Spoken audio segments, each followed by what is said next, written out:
You're listening to VerySpatial Podcast, episode 723, October 1st, 2023.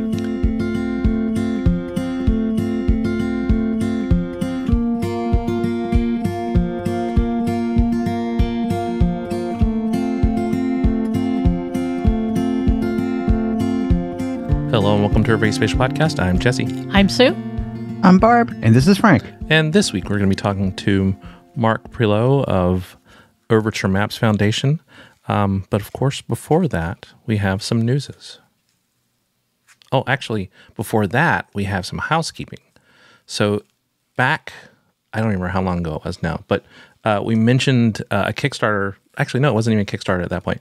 An event that was going on where Daniel Huffman was putting together a set of trading cards. And we talked about trading cards between geo people. And it did become a trading card phenomena. So much so that he has decided to do a second batch of the map projection trading cards. And the Kickstarter is currently ongoing. So this time he's going with Kickstarter to make sure he has enough to do the minimum purchase that the printer needs. And so, yeah, if you're interested in these trading cards, you should check it out. And we're going to do an opening video because I got like 6 packs or more last time.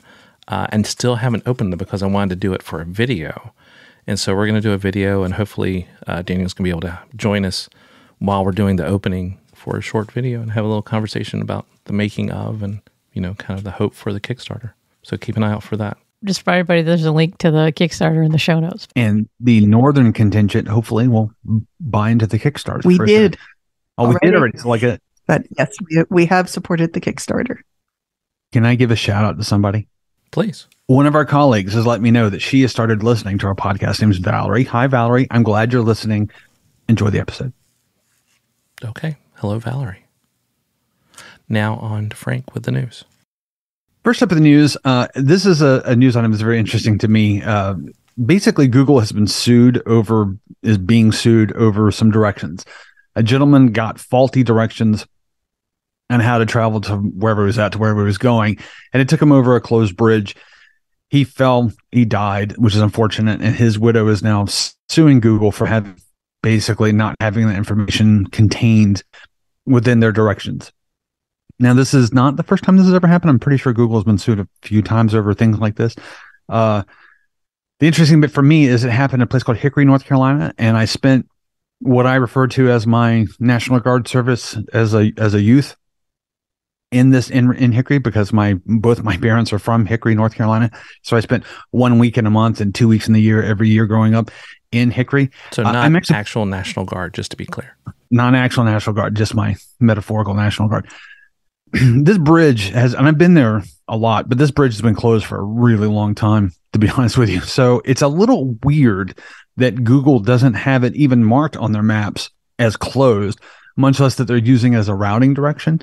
And so it's you can understand why the lawsuit is happening, and it does sort of raise the issue of timeliness of your data and how liable you are for the lack of timeliness of your data, and which makes driving directions very complicated to do nationwide, because how many bridges are out and how quickly does that happen, particularly as climate change increases things like flooding events. Well, also, too, I mean, as you remember when we were in the early days of the podcast, when the directions portion of a lot of these technologies were still new, there were a number of these that, were in the news. And I'm guessing that these things do still happen pretty regularly, actually, data errors. Hopefully not, a tragedy like this, but it does raise that important question, right, about responsibility and liability.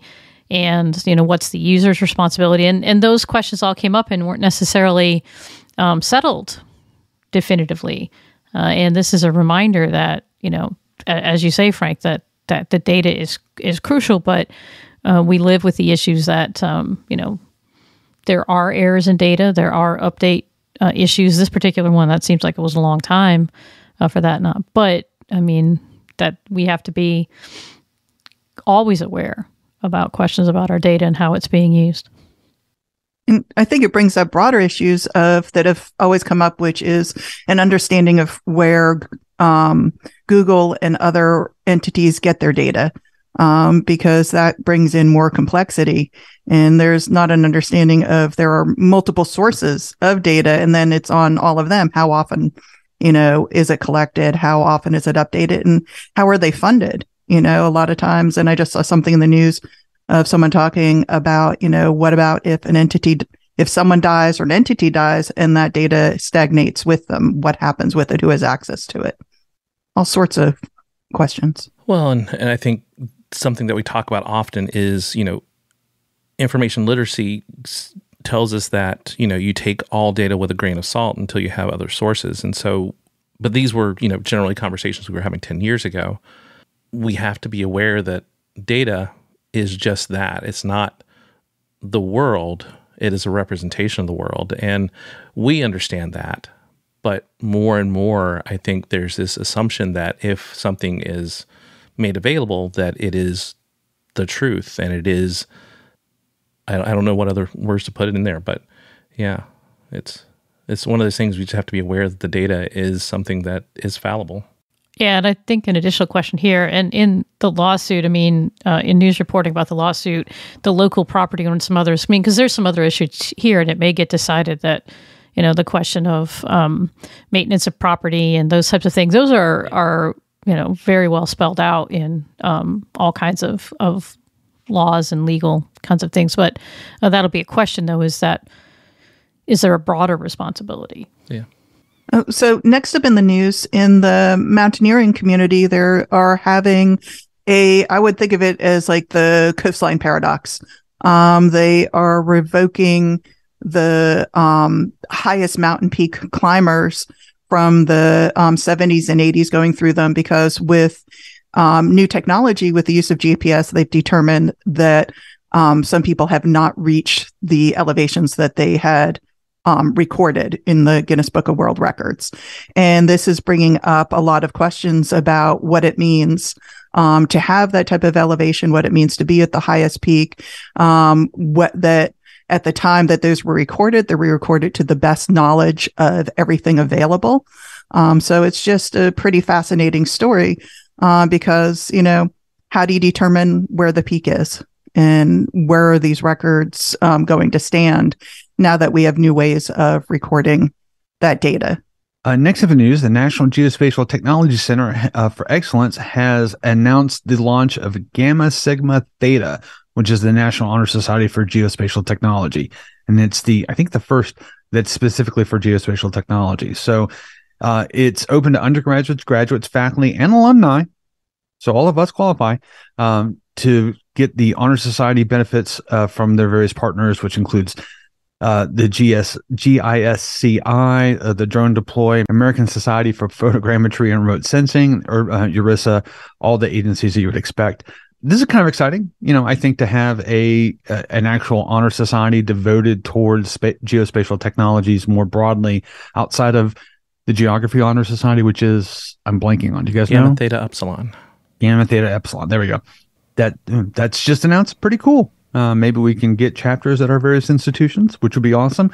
You can check out the link in the show notes to find out more information if you would like to start a Gamma Sigma Theta group at your institution or would like to join one. So a few quick notes. The barrier for entry, if you will, is 3 classes in the area. So very similar to GTU. You have that. Then you have at least a 3.3 GPA, and one other thing that's going to be determined by the individual chapters. So they're leaving that kind of up to the universities to come up with the third thing that will be a requirement for the members. Undergrad, grad, as Frank said, and then anybody else, both alumni and faculty, can be members. The first semester, and maybe the first year, but definitely the first semester, they are waiving membership fees.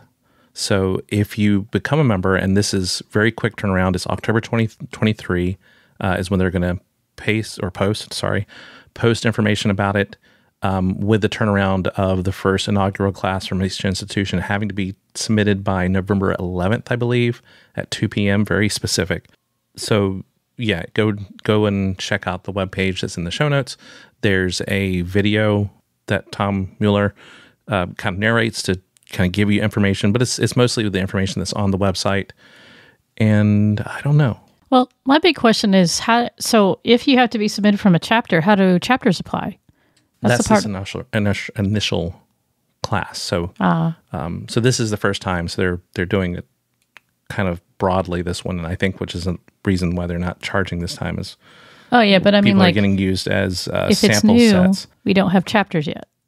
That's the part I'm asking. Yes, you're creating the chapter As you're just like with submitting. GTU. Okay, gotcha. Your first initial class or cohort is your application for the chapter.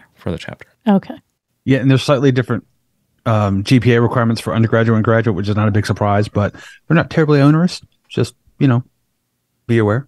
Importantly, also, you get memberships in a student membership in your RISA. You get free trial test for the GISCI certification.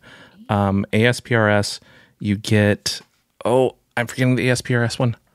The ASPRS, one complimentary year of the student membership in ASPRS and automatic approval to take the ASPRS Geospatial Intern Certification exam. That's a lot to say. And if your institution has a drone deploy license, then you as a student will get an academic license. Also, you get access to the LinkedIn page, which is not nothing, because that is a good way to network. China is, quote, finishing high-precision ground-based timing system. And I think this is important because whenever we're talking about positioning, navigation, and time, it is a backbone for our modern world, whether we're talking about locative purposes or economic purposes, etc. It is something that we need. And we have in the past talked about how the U.S. as looking at such things and making calls for technologies for such things, but we're not implementing. And so it's just, the article talks about it being worrying for various reasons, but I think it's more, my perspective is positive because it's good to see organizations, countries who are moving forward with these technologies because, we're always worried about the satellite system, whether or not there's interference from atmospheric or from solar flares or things like that. And it can, have real impacts on day-to-day life. And if we can have these ground-based systems in addition to the satellite-based systems, it just provides rollover mechanisms, especially for economic purposes, if nothing else. So that's, I think there's not a lot of details on the system in terms of the bands that it's using and things like that and how it'll be implemented. But it's kind of exciting. It's an inevitable evolution, right? So eventually we'll have a web of all of the above: sky, space, ground, the whole 9 yards. Indoors in particular. And to some extent, as we're waiting for 5G to continue to reach its promised capabilities, which require a much denser installation. So the very high speed 5G can generally provide good positioning, but general 5G is not that much different than previous iterations of locative technology. I don't know. I will say, just as a little aside from the chart, that the graphic that China showed is my favorite part, though, is I truly want to know what quantum navigation is, what they see it as. It's like the future has arrived, or almost. So that's my amusement, looking at all of the pieces, but the quantum navigation one. Well, the cool thing about quantum computing, right, is that it's either on or off or somewhere in between. So you can think about that. And navigation would be kind of interesting to think about that. You're either here or not there or here-ish, which is naturally for GIS, right? Yeah. Here-ish is how we think. In transit. Yeah. That's it for the news. We're happy to be joined today by Marc Prioleau, who is the Executive Director of Overture Maps Foundation. And Marc, thank you very much for taking the time to talk with us today. Great to be here. Nice to talk to you. And I think, we kind of kick off maybe with a little bit of a summary of what Overture Maps Foundation is and kind of the heavy hitters, like how it got started. Yeah, so I'll start with, I'll do them in that order. What it is, it's a open map data foundation that was started. We launched in December. We launched with 4 initial founding members, who were Meta, Microsoft, Amazon, and TomTom. We're now at about 15. We've added a number of others. Esri joined soon after, and a number of other folks have joined. And our goal there is really to build open map data with a very specific target audience. And our target audience are developers. We're really aimed at people who are building mapping and location services. And, as we'd been in the world of mapping and sort of looked at, we saw some real needs there as the mapping industry evolves. And that was really what put together the consortium. I think how it came together, it really was a number of different things. I think for a variety of reasons, all the founders were very committed to using open map data. And, there's a lot of reasons to use open map data. I think people automatically jump to, you don't want to pay licensing fees. I think actually the openness of use is a bigger thing. The ability to use the data the way you want without having a lot of licensing restrictions is, for the companies that founded us, a bigger thing. But the other part was that open data needed to support where we thought mapping applications were going. And the thing that we see happening with mapping applications is the demand for functionality just keeps going up. And, as the data gets good, the apps get developed, consumers get used to it, then the data gets better, the apps get better, consumers raise their expectations, data has to get better, apps get better, consumer expectations go up higher. And if we look back 10 years, consumer expectations for what the apps do and therefore what the data has to support is just continued to go up. And like looking ahead, don't see any slowing down in that. And so that was really the, how do you build open data that follows that trajectory? Part of that, of course, is the schema that you released fairly early on, I think just earlier this summer. Can you talk a little bit about how that schema came to be, especially in the context of, the traditional idea of geospatial data, but also this focus on developing more agile apps? Yeah. So, one of the things, and I mentioned that our audience is developers. And so, that's who it is. And there's a lot of people who we hope will use the data. It's open data, but they're not our target audience. And one of the things is we talk, as both our members are developers, but as we talk to a lot of developers, is what the developers were looking for was a very organized, structured schema. Actually, two pieces. One is an organized, structured schema so that you knew the format the data was coming in, and you could build your software in such a way to be able to use that data in your applications and kind of know what you're getting and know how it was going to be piped through. And one of the reasons that was different, especially in the world of open data, is because one of the challenges, especially if you look at crowdsourced solutions like OpenStreetMap, if you want to put your data in a very specific schema, you have to train your builders in that schema, and that's kind of antithetical to crowdsourcing. Crowdsourcing, you want to make it as easy as possible. So OSM has this very tag-based schema. Anyone can do tags. It's great because all of us could go out and start mapping our neighborhood tomorrow, but it doesn't work when you're doing an application development because all of a sudden you call something one thing, I call it another. It starts to break. So what we did is tried to set up a very, structured schema. The way it was built was by our members. And so we, had people from all our member companies inputting to that. And then when we put it out in June, we really invited comment because we wanted people to say, does this work for you or for me? And we got that. The other part is we also are establishing a stable ID for all the entities in the map. And that sort of says that the base maps will be open, but then there's a whole galaxy of data that needs to attach that base map in like clear, unambiguous ways. And so being able to provide a stable identifier allows companies to conflate that data onto the map. And that's again, I think, very focused on what developers have been telling us they need. And I think kind of as a little bit of follow-up to that, that's been a challenge, I think, as you point out, depending kind of what you were thinking that this is something that was needed, is that open data gives us access, allows more developers, more users, everyone to use it. But as we used to say in the early days of GIS, right, the data collection or the data preparation was often a huge chunk of any project, and it was difficult, right? People did want to share, but when you were stuck doing that by yourself or in small groups, right, you kind of did it the way you could do it. And then when we started to see these applications that went over larger areas and wanted more data sets, that was really a struggle. So my question is kind of, how did you guys put this together and say, this is how we're going to do this, and get everybody on board to say we want to support this?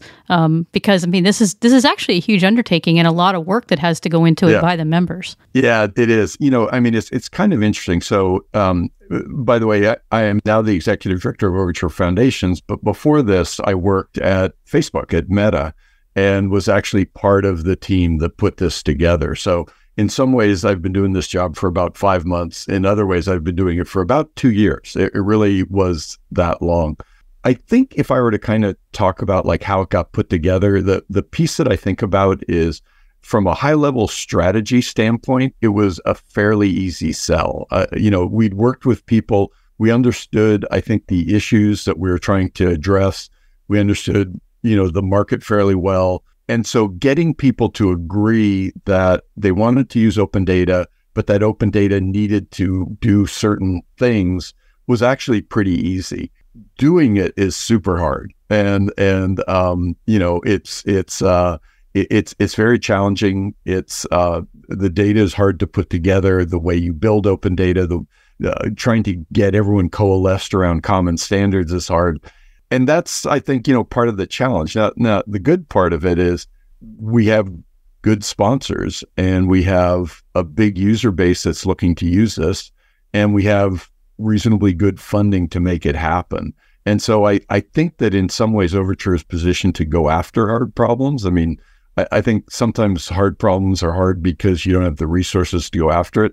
And one of the things we wanted to ensure that we did have the resources to do some of the hard things. One of the things, of course, is whenever we're talking about data is the format. So we can talk about the schema and how the structure of that data exists, but the other part is the access. So can you talk about the ways that you have made these first 4 data sets that you've made available? Yeah, we did something a little different. We put out sort of a trial data set in April, and we did it sort of the usual way, which is like push a button that says download, and it starts downloading, and then your eyes get really big when you see how many gigabytes you just like are dropping on your hard drive. And so on this one, what we did was we wanted to use cloud optimized formats. And so we put the data in Parquet, we put it in both Azure and AWS, who are conveniently partners of ours, and made it available through cloud optimized tools, Theta and DuckDB and things like that. And so that people can go in and look at the data, understand what it is, and then pull down the pieces they want as they go use it. It's a little more complex than hitting download and getting a big file, but we felt that was kind of the way things were going. And again, our target audience is developers. Part of the assumption there is the developers have some software engineering capabilities, and it's, this is something that's sort of within reach for them to do. The other thing that's kind of interesting is since we did it, people have put it on BitTorrent and you can download it. And, the great thing with open data is people do whatever they want with it. And so people have made that available. But what we chose to do was put it in a cloud optimized format, Parquet specifically, and make it available through cloud services. Now, is this primarily for download to their own instance, or is there a way that they can replicate it and use their AWS credits or Azure credits to be able to utilize that? Is that something you guys have worked with Microsoft or Amazon with, or is it mostly about them just making a duplicate? It's mostly about them making a duplicate on it. And I think we'll work further on that. To be clear, the data we released, we called an alpha. And part of the reason we called it an alpha, there are a number of different reasons. One of the big ones, I think, is I wouldn't recommend anyone start using map data if you didn't know when the next version of that map data was coming out. And so far, until we get to like a cadence, which we hope to get in the back part of this year, I don't think people should use it. And so, one of the things that's kind of fun about this is we're sort of solving problems as we go. And as we get to the place where we're supporting people on a monthly and then hopefully a weekly cadence, then we'll start to optimize around the delivery mechanisms for it. So actually, that was going to be the question I was going to ask, and it may be too future thinking now, but have you kind of put together a roadmap for not just your updates and keeping things current, but in terms of your coverage yet, or are you still kind of working that out? Yeah, great question. It's so the way we're looking at it is, our goal is to make open data. We picked 4 what we call themes, you might call layers, but we picked transportation, so basically road networks, places data, which is very high interest to a lot of our members, building data, which I think has some really interesting applications, and admin boundaries. There's one missing there's several missing from there. Addresses is missing. But it's a little bit of, how many things do you want, how many plates do you want to spin at one time? So we picked those 4 themes, and then we went out and started putting together strategies around where we were going to source data in our initial product. One great fallback we have is OpenStreetMap has built a tremendous map, in various themes. And so, for instance, some of our themes, the transportation layer is OpenStreetMap road data, which one of our partners took and formatted and sort of restructured to simplify the structure, make it more uniform, put it in our data schema, and make that available. And the next thing that'll happen is we'll add a linear referencing system on that. But that is OpenStreetMap data. And so therefore, it is a worldwide footprint with the data being as good as the data is. And I think it's quite good in especially developed countries, a little less so in developing.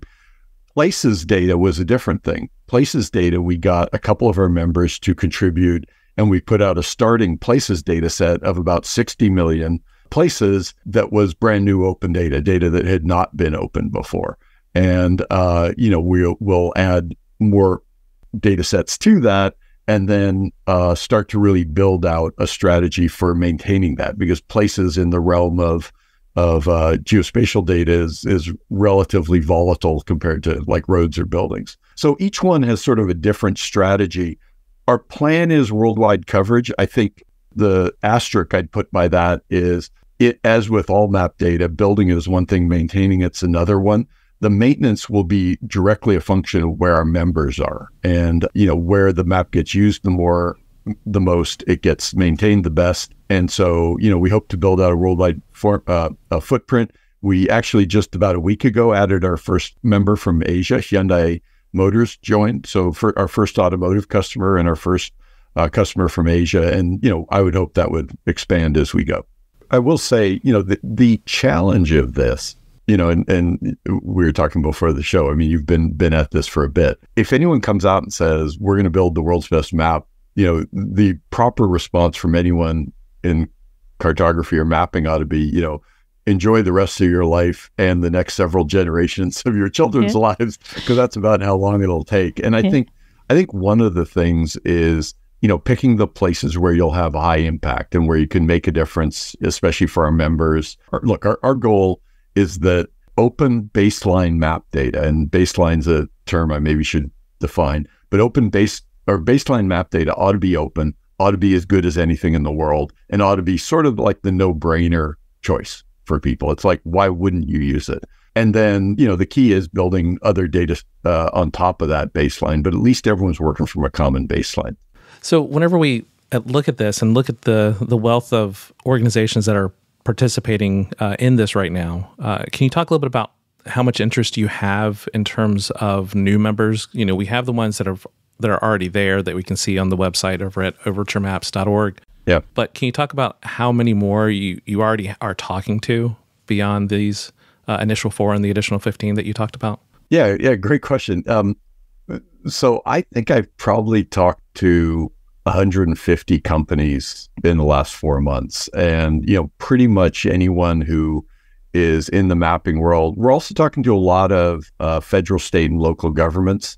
And, that's kind of another interesting sector, because, a huge source of open data. A lot of them have goals to make more of their data open. And the reason they're making their data open is to have impact in their communities, have their data be used for valuable things. And so one of the things we're talking to them about is if you make a data set open and put it on your open data portal, that's great.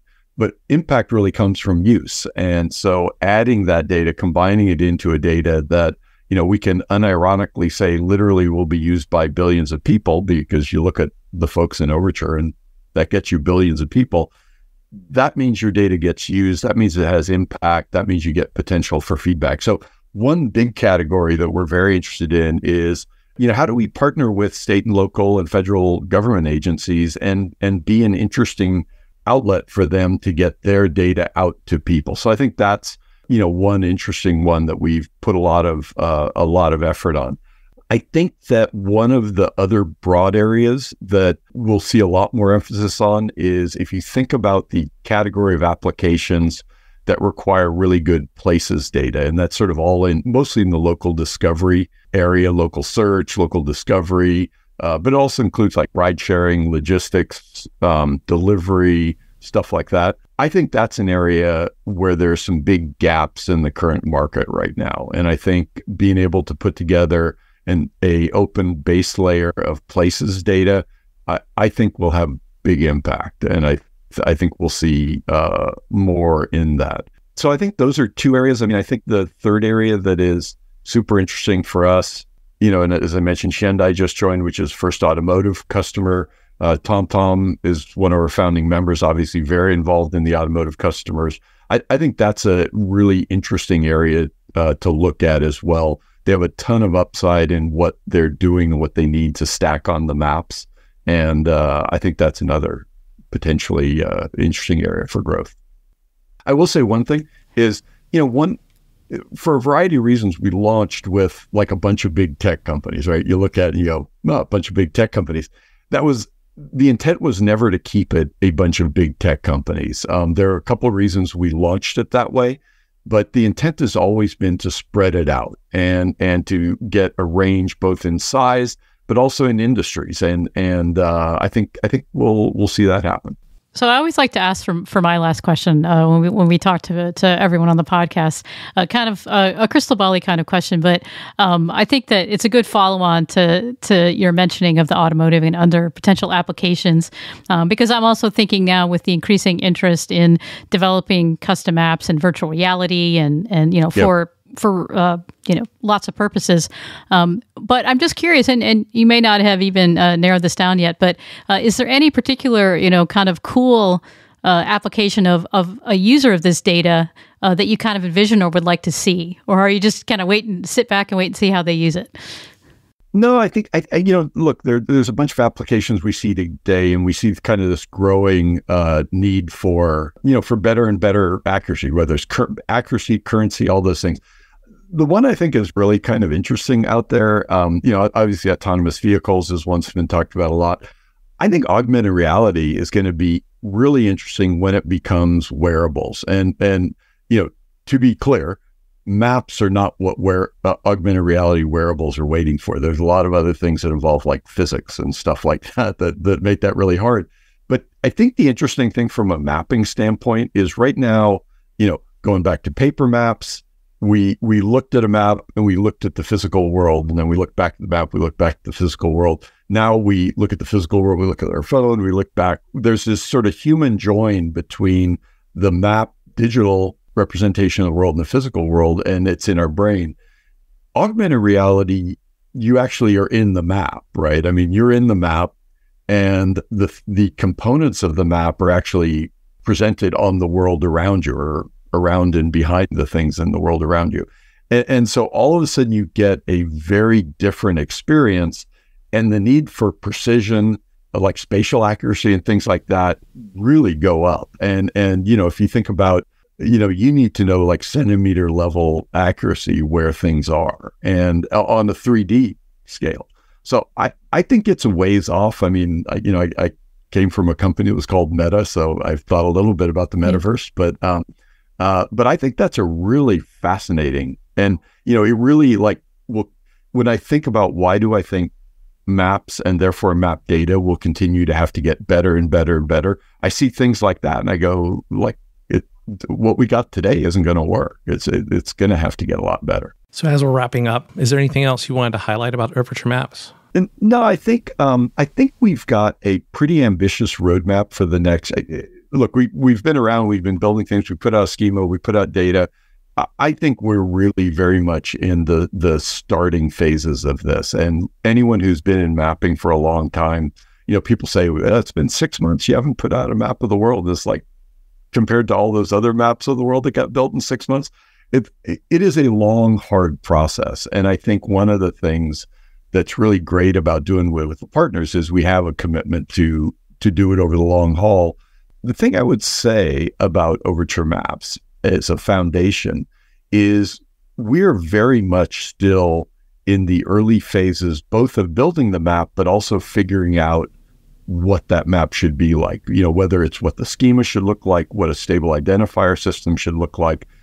This is a great time for people to input, whether you join as a member and work on the task forces, or whether you just engage with us on GitHub and give us feedback. And it's a great time because this is really when we're making the decisions of what this is going to look like. So, we invite feedback. That said, we're not like a big organization, so we're sometimes not as good as getting back to people as we should be, but we are very interested in engaging with people. And anyone who has questions, I would encourage them to reach out. It's one of those things that anyone, private company, a public entity, a foundation, who is willing to put the effort into making data usable, making it approachable, making it something. I don't know. It's always exciting. And I want to get into the weeds about unique ID and all of that, but I think that's probably more than what people want to hear in this first conversation. It'll be a follow-up. Yeah. We'll come back to you and ask you those questions. Well, and look, one of the things is we've got a really great team of engineers, and they don't work for Overture, they work for our member companies. But one of the fun things is, like, these are really smart engineers, and it's been really fun to bring them together. And we have people who their companies compete tooth and nail with each other, but we're all working on building open data, and it's kind of fun. I'm really enjoying it. And so, maybe the next guest is not me, but maybe the person who designed the stable ID system, and he will go as deep into the weeds as you want to go. That sounds like a plan. Well, thank you for joining us, and good luck with Overture Maps Foundation. Great. Thank you both. On to the Events Corner. And of course, if you'd like to find out more about these events and others, follow the links in the show notes. First up, Geography 2050 is going to be taking place November 16th and 17th in New York City. And the 2024 Symposium on Hurricane Risk and a Changing Climate is taking place June 2nd to the 6th in Honolulu, Hawaii. And also, if you're an AAG member, a regional member especially, a lot of the AAG regional conferences are taking place at this time of year. Of course, if you'd like us to add your event to the podcast, send us an email to podcast@veryspatial.com. If you'd like to reach us individually, I can be reached at sue@veryspatial.com. I'm Barb at VerySpatial.com. You can reach me at Frank at VerySpatial.com and all the social medias at NoJoePar. I'm available at Kinda Spatial, and of course, if you'd like to find our contact information that is probably still out of date, head over to veryspatial.com/contact. As always, we're the folks from VerySpatial. Thanks for listening. And we'll see you in a couple weeks.